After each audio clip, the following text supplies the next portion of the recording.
है। असद के लिए मंगाई गई थी मंकी कैप, पहचान छिपाने की कोशिश की गई थी। इसके अलावा असद ने अपना मोबाइल फोन और एटीएम कार्ड उमेश पाल की हत्या से पहले लखनऊ के अपने खास गुर्गे आतिन जफर को दिया था। प्लानिंग के तहत ये तय हुआ था कि जब असद हत्याकांड को अंजाम दे रहा होगा उस वक्त आतिन लखनऊ के किसी एटीएम से पैसे निकालेगा। आतिन ने प्लानिंग के तहत ठीक वैसा ही किया। तफ्तीश में पुलिस को पैसे निकालते हुए अतीन की फोटो भी मिली है और इसके बाद अतीन जफर तेलंगाना भाग गया। वहां उसके एक चाचा ने अतीन को हैदराबाद में अपने साले के यहां रुकवाया। हालांकि पुलिस ने बाद में अतीन को हिरासत में ले लिया। तो एक के बाद एक बड़े खुलासे हो रहे हैं और देखिए असद ने अपने गुर्गे को एटीएम कार्ड दिया था। कई बड़ी बातें सामने निकल कर आ रही हैं। लखनऊ से पैसे निकालने लगा था असद, ये भी बात सामने आ रही है और उमेश पाल हत्याकांड से जुड़ी ये जानकारी हम आप तक पहुंचा रही हैं।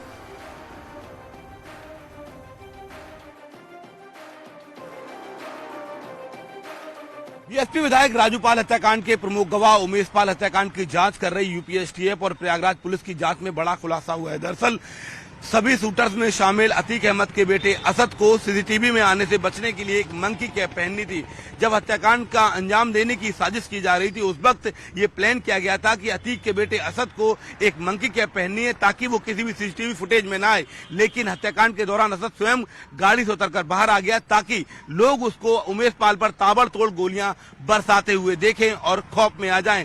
अतीक के बेटे असद के साथ परिवार में रिजेक्टेड टाइप बिहेवियर होता था। ऐसे में उसके ऊपर एक दबाव था खुद को साबित करने का। इंटेलिजेंस रिपोर्ट में ये बात भी सामने आई है कि अतीक का बेटा असद इस हत्याकांड के जरिए न सिर्फ प्रयागराज के लोगों में अपनी धमक बनाना चाहता था बल्कि अपने परिवार में भी खुद को साबित करना चाहता था। इंटेलिजेंस रिपोर्ट की माने तो अतीक का सबसे बड़ा बेटा उमर जो इस वक्त लखनऊ जेल में बंद है वो सेंट जोसेफ का टॉपर था, जबकि चौथे नंबर का बेटा अजन जो इस समय बाल सुधार गृह में बंद है ये दोनों बेटे अतीक के आंखों के तारे थे। ऐसे में असद को लगता था कि अगर वो किसी बड़े हत्याकांड को अंजाम देगा तो वो अतीक और अशरफ का उत्तराधिकारी बन सकता है। इंटेलिजेंस रिपोर्ट में ये बात भी सामने आई है कि अतीक के बेटा अली इन सभी बेटों में सबसे सातिर है जो पॉलिटिकल माफिया बनना चाहता है।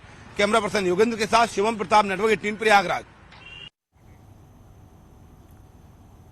कानपुर के कल्याणपुर में डॉक्टरों की बड़ी लापरवाही सामने आई है। आरोप के मुताबिक प्रसव पीड़ा से बेहाल गर्भवती को जब उसके परिजन सीएचसी लेकर पहुंचे तो डॉक्टरों ने उसकी हालत को नजरअंदाज करते हुए एलएलआर अस्पताल रेफर कर दिया है और यह भी आरोप है कि एम्बुलेंस होने के बाद भी उसे एम्बुलेंस नहीं मुहैया कराई गई।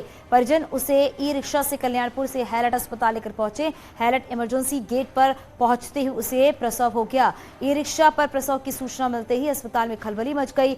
आनन फानन में ई रिक्शा पर चारों तरफ पर्दे लगा दिए गए और उसे मिनी ऑपरेशन थिएटर बना दिया गया। अब दोनों को जच्चा बच्चा अस्पताल में भर्ती करा दिया गया है। वहीं मेडिकल सुपरिटेंडेंट ने इस मामले में जांच की बात कही है। हम लोगों को जैसे ही पता चला तो हमारे जो पीआरओ और जो ईएमओ हैं इमरजेंसी के और जो सिस्टर इंचार्ज हैं इमरजेंसी की वो तुरंत आनन फानन में वहां पे पहुंची और साथ में जितने वार्ड बॉय और स्वीपर थे उन लोगों ने एक पर्दा पूरा जो शीट होता है वो लगा दिया और उसका डिलीवरी ऑलरेडी ई रिक्शा में हो चुका था। वो मेन इमरजेंसी में आई थी, जच्चा बच्चा अस्पताल में नहीं गई थी जो कि हम लोगों के यहाँ से थोड़ा दूर है। अगर वहां पे शिफ्ट करते तो शायद दोनों की जान को खतरा हो सकता था।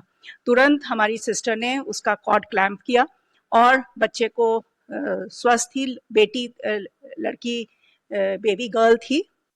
प्रसव पीड़ा की शिकायत पर जीएसवी मेडिकल कॉलेज के हैलट अस्पताल में पहुंची महिला का ई रिक्शा पर ही प्रसव हो गया। इसकी सूचना जब यहाँ हैलट के अधिकारियों को लगी तो आप देख सकते हैं यहाँ डॉक्टर्स में हड़कंप मचा। आनन फानन में ई रिक्शा पर पर्दा लगा के उसे मिनी ओटी बना दिया गया। हालांकि जच्चा और बच्चा दोनों स्वस्थ है, मगर सबसे बड़ा सवाल ये कि कल्याणपुर के जिस अस्पताल में वो महिला पहुंची वहां के डॉक्टरों ने उसे एम्बुलेंस मुहैया क्यों नहीं कराई गई। ऐसे क्या कारण रहा कि उसे ई रिक्शे पर यहाँ आना पड़ा, इसकी भी अब जांच कराई जा रही है। जर्नलिस्ट आशीष पांडे के साथ अमित गंजू, न्यूज़ 18 कानपुर। आगरा में दो सगे भाई खेलते समय गायब हो गए हैं। पुलिस को जब इसकी सूचना मिली तो 3 घंटे के अंदर ही पुलिस ने दोनों भाइयों को खोज निकाला है।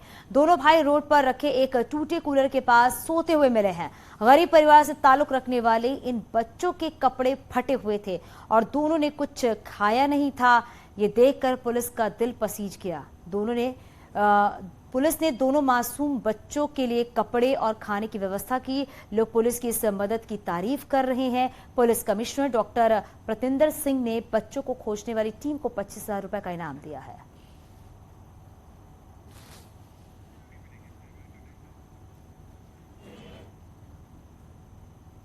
बहराइच के नानपारा में एक मंदिर में दान पात्र की चोरी की घटना सामने आई है। चोरी की यह घटना सीसीटीवी कैमरे में रिकॉर्ड हुई है। पुजारी के मुताबिक दान पत्र लोगों के लिए दान किए हजारों रुपए रखे हुए थे। मंदिर की पुजारी की शिकायत पर पुलिस ने एक आरोपी को हिरासत में ले लिया है और पूछताछ के लिए कोतवाली ले गई।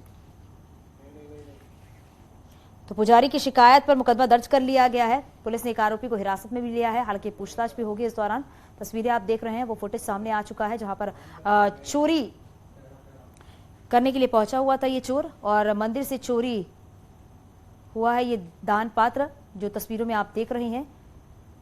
और अब पुलिस ने पुजारी के कहने पर यह शिकायत दर्ज कर ली है। एक आरोपी को भी हिरासत में ले लिया गया है जिससे पूछताछ की जाएगी। देखिए किस तरीके से चोर बड़े आराम से आता है और जो दान पत्र रखा हुआ है मंदिर में वो उठाता है और लेके फरार हो जाता है।